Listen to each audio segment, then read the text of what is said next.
Peace, family. Welcome back. In this one, I want to add to the discussion of reparations for something that I don't see a lot of people covering. So let's get into it. If you've seen my Yamasee war video, some of this might sound familiar, but I'm building on a point. So for several years, white slave traders would come in and run up the Yamasee's debts for pots and pans and guns. When people couldn't pay the debt, the traders would demand women and children to take into Charleston to sell them. This went on for 10 years, and then there was a revolt. And if we look at the imagery, we can see that this is a clearly black versus a white war.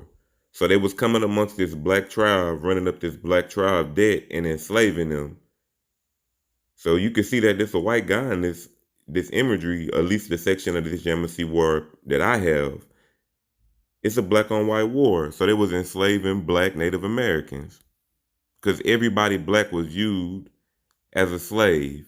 You was basically the prototypical slave was any black person at that time.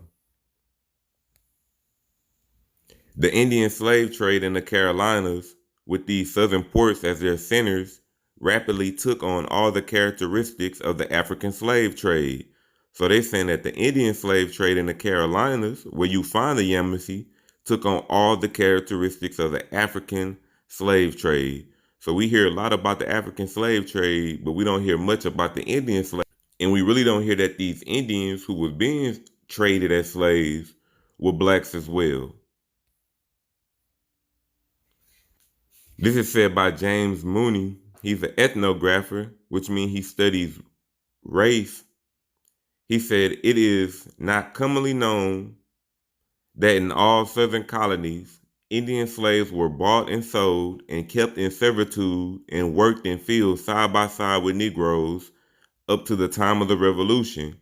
Furthermore, as the coast tribes dwindled, they were compelled to associate and intermarry with the Negroes until they finally lost their identity and were classified with that race, so that a considerable portion of the blood of the Southern Negro is unquestionably Indian.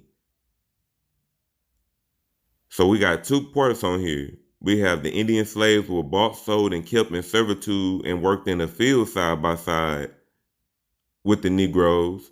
Have you ever seen a distinction in that? Because if I can't, and this is through their concept, if I can't find that it was a clear distinction between these Negroes and these natives, what was going on these plantations? They was enslaving black natives and imported Africans. But they said as the coast tribes dwindled, they started associating and intermarrying with the Negroes until they lost their identity and were classified with that race. So the natives started being classified with the Negro race. And a considerable portion of the blood of the Southern Negro is unquestionably Indian. So this is stuff that we got to get into when we talking about reparations, man. It was indigenous blacks enslaved as well as imported African slaves. They enslaved black people at home. So when they had this movement, and people love bringing up Liberia, but Liberia was a place to send blacks to make them give up their birthrights. Because when you go to the early records, when they asked black people, do you want to get sent back to Africa? Do you want land?